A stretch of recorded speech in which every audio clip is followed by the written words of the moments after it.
Igitondo cyiza nshuti banywanyi bacu kuri mwese mumviriza amakuru n'ibiganiro dutambutsa kuri imbonesha kuri yacu ari nayo yanyu ya Burundi News TV. Turi ku igenekerezo ry'indwi nzero umwaka wa 2024. Aka kanya makuru akomeye cyane yeje kudushikirana amakuru ateye ubwo atugiraho tuze kubashitsa ko mu buryo bw'idonido. Ni mu nyuma zuko mu ijoro ryatambutse isaha 4 z'ijoro ariho nyene humvikanye amasase akomeye cyane y'ibigwanisho binini aho bikekwa yuko umuhari wa Raid Tabaro wabajeje kwigazira no kwifatira ikibera cose nkuko amakuru akomeye cyane ava mu gisirikare avyemeza. Isaha 2 z'ijoro no humvikanye amajwi acicibikana kandi akwiragizwa irya nino ku bigwanisho na cane nkuko amasoko mu gisirikare avyemeza. Bikaba nyuma zuko ari n'ayandi majwi yariko arumvikana ku vyombo vy'abasirikare bo ngaha mu gihugu cacu Burundi, aho aba ku micungararo y'ikibira bemeza amakuru akomeye cyane bivuga yuko rero ibintu bitameze neza. Ukuri ko bari ukuhe ku vyavuzwe muri iki gitondo tujya tuze kugarukaho kandi dutanga umuco kuri aya makuru n'ivyo yavyikitse mu kiza cuko nyene cubare General Major Evariste Ndayishimiye jiji imisi itari mikeye ategura intambara ku gihugu kibanye c'u Rwanda. Amakuru dufise yo kwizegwa arateye ubwoba mu nyemerere mu nyuma zuko General Prime Niyongabo arongoye igisirikare cacu c'u Burundi gushikungo amakuru akomeye cyane yeje kudushikira ari uko hadutse amatati hagati yiwe n'umukuru w'igihugu nyene cubare General Major Evariste Ndayishimiye. Biruko mu nyuma zuko na Colonel Senateur Reverien Ndikuriyo arongoye umugambwe uri ku butegetsi wa CNDD-FDD nanone yavuguruza amajambo akomeye cyane ya President Evariste Ndayishimiye. Ubwo nanone yemezaga yuko President Evariste Ndayishimiye wewe yemanga intambara mu gihe Colonel Senateur Reverien Ndikuriyo yashikiriza yuko ibiganiro ari byo bikenewe nga mu gihugu cacu Burundi kugira ngo umutekano w'igihugu c'u Burundi n'igihugu kibanye c'u Rwanda ubandanye kandi uruja n'uruza rubandanye. Amakuru dufise arateye ubwoba. Nyemerera ngwe kaze subire ndagwe mwiriwe canke mwaramutse bivanye naho muherereye. Kuri mwe mwese mumviriza amakuru yacu muherereye irya nino ku migana y'amakungu ya kure, abatwumviriza muherereye irya nino mu karere k'ibiyaga binini.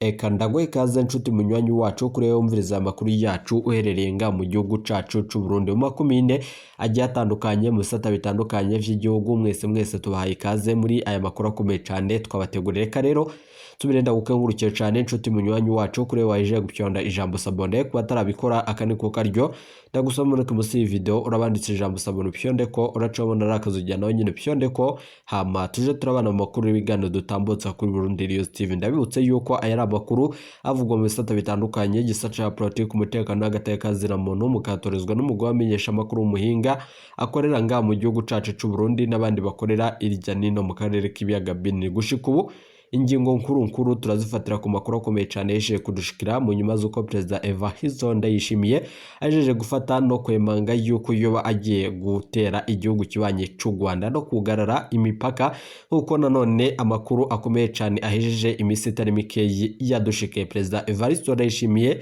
mu nyuma zo kuvuguruzwa n'abategetsi bakomeye aho Denis Bucumi inkuru nziza yaherukana none kubwiza President Evariste Ndayishimiye ukuri kose akamubwira yuko rero ibiriko biraba mu ntwaro yiwe bitigera biboneka nga mu gihugu cacu Burundi kuva uburundi nanone bwoshika kuri iyi si y'abazima. President Evariste Ndayishimiye mu nyuma zuko abona yuko rero ibihangange n'abambasaderi batandukanye bariko nanone bariyamiriza ingendo yiwe President Evariste Ndayishimiye.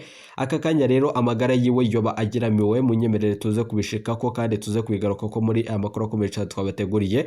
Bibaye mu nyuma zuko rero ivyo vyose turi buze kubigaruka ko ndabwira ukuri rero ninde yoba yagavye igitero ngaha mu gihugu cacu Burundi kugira ngo ishamba cimeza ry'ikibira kuri ubu ngubu rero ribe rigeramya. Amakuru dufise yo kwizegwa bibaye mu nyuma zuko rero mu gihugu kibanye c'u Rwanda haheruka imisi itari mikeya umuvugizi wungirije nanone Simoni avuga yuko nanone ibintu bigiye kuba bibi cane. Bibaye mu nyuma zuko rero uwo Liyotona Simoni Kabera ajeje gushikiriza yuko rero igihugu c'u Rwanda citeguriye intambara, ariko nanone mu misi iheze aho nanone kwigenekerezo rya 5 nzero umwaka wa 2023 harumvikanye amakuru muri ico gihugu c'u Rwanda yuko nanone Mubaraka Muganga yoba yerekeje nanone muri Pakistan kugira ngo agure ibigwanisho kirimbuzi biteye ubwo. Ivyo vyose rero bikaba vyaciye bititiza abansi b'igihugu c'u Rwanda, aho nonga mu gihugu cacu Burundi ivyoba ubwoba n'igishika ari vyose bivanye nuko amakuru akomeye cyane ahejeje kudushikira.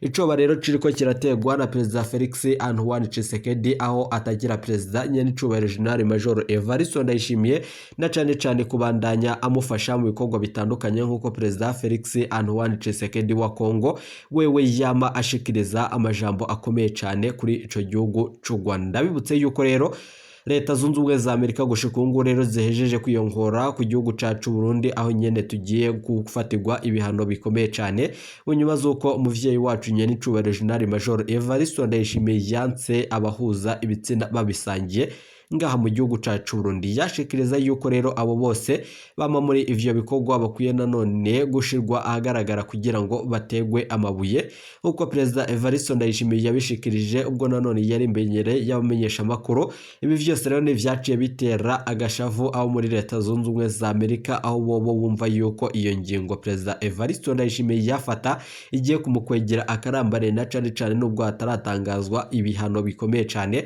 Leta Zunze Ubumwe za Amerika zoba zigiye kudupfungira. Ibi rero bije mu nyuma zuko hano dufise ibibazo vy'amafaranga mva makungu n'ibindi bibazo bitandukanye, gitoro n'ibindi bitandukanye, imibano hagati y'ibihugu bibanye n'ibindi bitandukanye, aho igihugu c'Ubugande naho nyene vyari biheze nanone imisi itari mike y'ibivugwa yuko rero umubano wacu hagati n'igihugu cy'Ubugande nanone vyari bihejeje kugaragaza yuko vyoba bihejeje gutosekara, ariko amakuru dufise yo kwizegwa arateye ubwoba. Noneho vyafashe iyindi ntera mu nyuma zuko bivugwa yuko rero Perezida Evariste Ndayishimiye yahawe gasopo n'abategetsi batari bake, na cane abakarere ka Afrika y'ubuseruko, ariko gushika ubu wewe akaba yemeza yuko atazosubira mu nyuma zuko afashe ingingo ikomeye cyane adashobora kwisubira ko. Perezida Evariste Ndayishimiye rero akaba asabwa n'abatari bakenga mu gihugu cacu Burundi kugira ico akoze kubijanye n'ibiriko biravugwa, na cane ko basaba yuko yokivuguruza ku majambo yashikiriza mu misi iheze,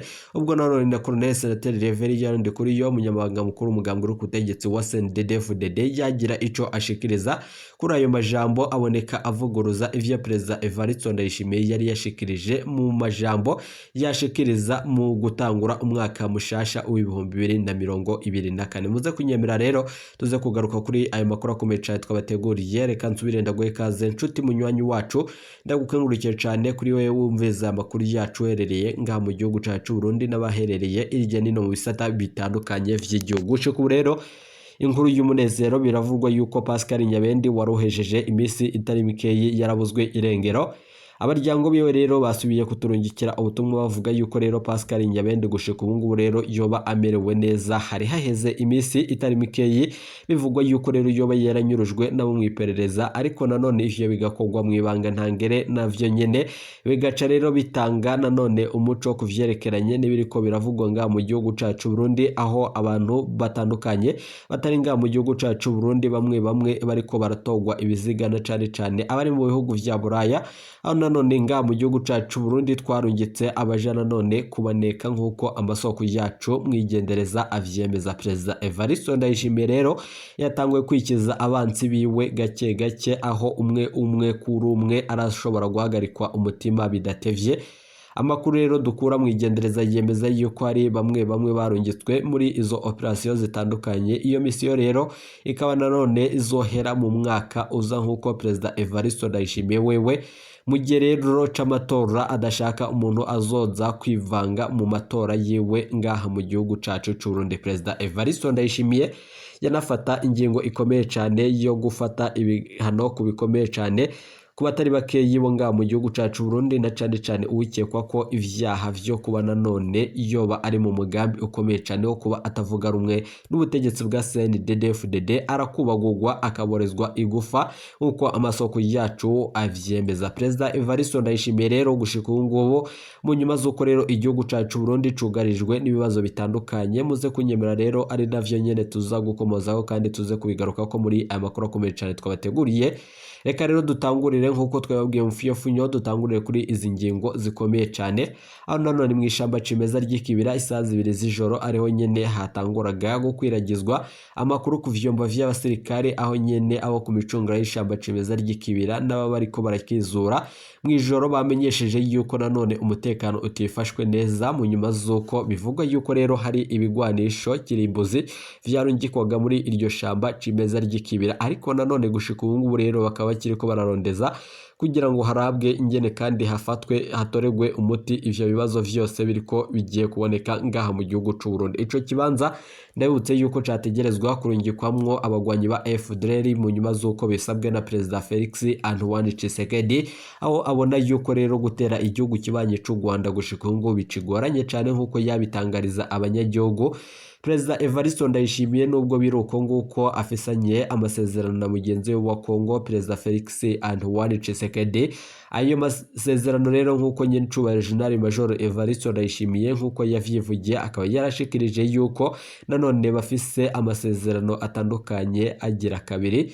Perezida Evariste Ndayishimiye akavuga yuko rero iyo umuturanyi ahishije nawe nyene ubukwiye kumugendera, kuko bitabaye ivyo nawe gwawe iraziye, nkuko Perezida Evariste Ndayishimiye yabishikirije ubwo yabazwa n'abamenyesha makuru batandukanye nanone ku kibazo kijanye no kurungika abasirikari muri Repubulika Iharanira Intwaro Rusange ya Kongo. Atansiguro abasirikari batariko nanone batahura urugamba bagiye kugwana bivanye nuko bo bamenyesha yuko batazi ico bari kugwana. Ndabibutse yuko rero abasirikare bashikiriza yuko nanone ataco bapfa n'umari wa M23 na cane uwugerageje uwuhirahiye kuvuga ayo majambo agaca nanone afatwa nk'umwasi, na cane ko yoba yanse kugwanya mugenzi wiwe M23, kuko nabo nanone uko Perezida Felix Antoine Tshisekedi arondera amoko atandukanye kandi akayashikiriza imbere y'abanyagihugu, amenyesha yuko rero abari mu bwoko bw'abatutsi nanone ari abo muri mugwi wa M23. Ndabibutse yuko rero hari abajindari bamwe bo mu gihugu ca Kongo mu nyuma zo gufata ikibuga c'indege vyavugwa yuko rero abo bajindari bari biyamirije amajambo akomeye cyane ya Perezida Evariste Ndayishimiye agaragaza urwango no gufatikanya na Perezida Felix Antoine Tshisekedi wa Kongo. Abo basirikari rero bakemanga bashigikiye umari wa M23 bavuga yuko rero ivyo vyose biriko birashikirizwa na Perezida Felix Antoine Tshisekedi yo bariko arabitegwa na cane n'ibintu bitaramenyekana. Ukuri koba ari ukuhe umuco urakwiye gutangwa bivanye n'amakuru akomeye cyane ariko arakwiragizwa nga mu gihugu cacu Burundi, bikaba nyuma z'uko rero abasirikari bobo batiteguriye na cane kwinjira muri iyi ntambara irongowe na kizigenza w'igisirikare cacu c'u Burundi General Major Evariste Ndayishimiye. Ukuri rero kuri ibi vyose biriko birakwiragizwa bibaye mu nyuma z'uko Perezida Evariste Ndayishimiye gushika ubu rero amagara yiwe ageramiye bivanye nuko umwanya ku mwanya rero ingendo ziwe zarahagaze bivanye nuko bikekwa yuko bari operasiyo ikomeye cyane n'abahawe misiyo yo kugandagura umukuru w'igihugu nyene cubera General Major Evariste Ndayishimiye binyuze mu gukorora indege yiwe umwanya yoba afashe indege yerekeza irya iyo ku bihugu bitandukanye yoba ngaha muri Afrika y'ubuseruka canke irya rino ku migane y'amakungu ya kure. Ivyo vyose rero bikaba bituma Perezida Evariste Ndayishimiye n'ugendo afashe bikorwa mu kinyigero kandi nanone bigatomogwa neza mu gihe yoba aganutse ashika ngaha mu gihugu cacu Burundi. Perezida Evariste Ndayishimiye mu nyuma z'uko rero ibi vyose biriko birabonekamwo ubusuma buteye ubwoba, aho nanone abanyagihugu bagaragaza umubabaro bivanye nuko babona intwaro y'agahotoro ariyo nyene intwaro irongowe na Perezida Evariste Ndayishimiye. Utavuga rumwe n'ubutegetsi wewe avuga iki n'ikiyoba ashikiriza nyuma hampamvu y'ibi vyose biriko biraboneka mu nyuma z'uko rero ibi vyose bica vyumvikana yuko Perezida Evariste Ndayishimiye ari we wenyene cizigenza afise uruhara rukomeye cyane kandi ari we afise ijambo mu guhagarika ibikorwa biteye ubwoba biriko biraboneka. Abanyagihugu rero batanguye kwiyumvira ingene Perezida Evariste Ndayishimiye yoba ariko yibonekeza muri ibikorwa bitandukanye na cane ko bobo bamwe muri abo babona yuko rero intambara yoba igiye gusanyura ibitari bikeye na cane bikanonekarira mu nyuma z'uko Perezida Evariste Ndayishimiye wewe nyene yoba ashigikiye nk'ivyakozwe mu myaka y'ibihumbi 2015 ubwo nanone urwo ruhagarara rwoba rugira rwisubirize, ariko abategetsi batandukanye nubwo Perezida Evariste Ndayishimiye wewe abagwanya, ariko abo bategetsi bakaba bamenyesha yuko rero batanezerewe n'ivyo nyene Perezida Evariste Ndayishimiye ariko arashikiriza. Biravugwa yuko rero bamwe bariko baraca mu kinyegero bakaja gusaba ikigongwa bivanye nuko gushika ubu rero Colonel Senateri Reverien Ndikuriye wewe ico ashira imbere na mahoro n'ibiganiro biciye mu migambwe ibiri hagati y'igihugu kibanye c'u Rwanda n'igihugu cacu c'u Burundi, yoba ari umugambwe wa FPR n'umugambwe uri ku butegetsi wa CNDD-FDD nkuko amasoko yacu avyemeza. Muze kunyemera rero tubandanye dutanga umuco kuri aya makuru akomeye cyane ubwo General Prime Niyongabo arongoye igisoda cacu c'u Burundi wewe mwama muzi yuko General Prime Niyongabo ata masanamu atabikorwa atamajambo yamashikiriza nga mu gihugu cacu Burundi mu nyuma z'uko rero winjira mu nama kadondora abo yaremesheje. Bivugwa yuko rero abo bose baba bategetswe kutagira nanone agira ico afata ku majwi nanone General Prime Niyongabo aba yashikirije ubwo bariko aragirisha inama. Muze kunyemera rero mu nyuma z'amayiza makuru akomeye cyane ahejeje kudushikira avuga yuko Perezida Evariste Ndayishimiye ariko arafatirwa ibihano n'abategetsi batari bake bibaye mu nyuma z'uko rero bamwe bafashanya n'incubari General Neva mu gutwara abarundi n'u Burundi. Gushika ubu rero bobo babashimye kuguma mu gacereri aho badatangaza ivyo bariko nanone barabona kubijanye n'iyi ntwaro ya nyene icubahiro General Major Evariste Ndayishimiye. Gusa umwe yanditse ati koko intwaro mbi ntirama, biraboneka yuko Perezida Evariste Ndayishimiye ashitse ahabi, ariko nanone uyo wanditse ivyo ngivyo akaba atishuye neza ibibazo vyacu twagerageje kubaza na cane nkuko twagerageje kurondera General Prime Niyongabo kugira ngo yishure bimwe mu bibazo vyacu, ariko gushika ubu rero akaba ataradutora nkuko amasoko yacu avyemeza. Gusa ubuhinga ngurukana umenyi burerekana yuko rero General Prime Niyongabo yoba nanone yabonye ubutumwa bukomeye cyane, ariko kugira ico yishura vyo bikaba vyaciye vyanka. Nihe mpamvu rero Perezida Evariste Ndayishimiye gushika ubu rero ibiriko birabanga mu gihugu cacu Burundi ari akamaramaza. Mbibutse yuko rero ngaha mu gihugu cacu Burundi dufise ibibazo bitandukanye mu nyuma z'uko rero ikibazo ca mbere gikwiye gutorerwa inyishu n'abategetsi bobo ibijanye no kumvikana hagati ya Perezida Evariste Ndayishimiye n'abo bafashanya mu gutwara igihugu c'u Burundi, yoba urongoye umugambwe uri kutegeka CNDD-FDD. Biravugwa yuko rero hari ukutumvikana hagati y'abarongoye ngaha mu gihugu cacu Burundi, yoba nanone umukuru w'igisirikare General Prime Niyongabo n'umukuru nanone w'igihugu nyene icubahiro General Major Evariste Ndayishimiye n'abagenzi babo bo bazimwe mu ntwazangabo mu mugambwe uri kutegeka CNDD-FDD, aho abo bose bipfuza yuko nyene icubahiro General Major Evariste Ndayishimiye yotanga imihoho mu nyuma zo kubona yuko ico ashoboye ari ugukwega umuriro ngaha mu gihugu cacu c'u Burundi. Perezida Evariste Ndayishimiye rero mu majambo yiwe yama yibonekeza kandi avuga yuko nanone agiye gushira mu ngiro ivyo yasezeraniye abene igihugu, ariko rero vyo bigiye guteba mu nyuma z'uko rero ibiriko biraba ngaha mu gihugu cacu c'u Burundi ari akambaramaza. Muze kunyemera tugaruke tubashitsa ko ayo makuru na twabateguriye. Ntimuje kure ibiganiro vyacu nakagaruka, nizere ko umerewe neza aho uherereye hose wumviriza aya makuru n'ibiganiro dutambutsa kuri Burundi News TV. Iteka n'umunezero nibyo tubipfuriza. Imana izobane namwe muri ibi bihe bitoroshe na cane bibandanya kandi bikomera mu nyuma z'uko Perezida Evariste Ndayishimiye wewe anezerejwe no kurondera amahera y'agaciro muri Repubulika Iharanira Intwaro Rusange ya Kongo, kandi ayo mahera agashirwa ku mufuka gwiwe nkuko amasoko yacu avyemeza. Atawe nyene ayo mahera ashika ngaha mu gihugu cacu Burundi kugira ngo atunganirize integuro z'igisirikare canke yindi migambi itandukanye yo ngaha mu gihugu cacu c'u Burundi. Mbahaye ikaze rero, ntimuje kure ibiganiro vyacu nakagaruka. Iyi ni Burundi News TV.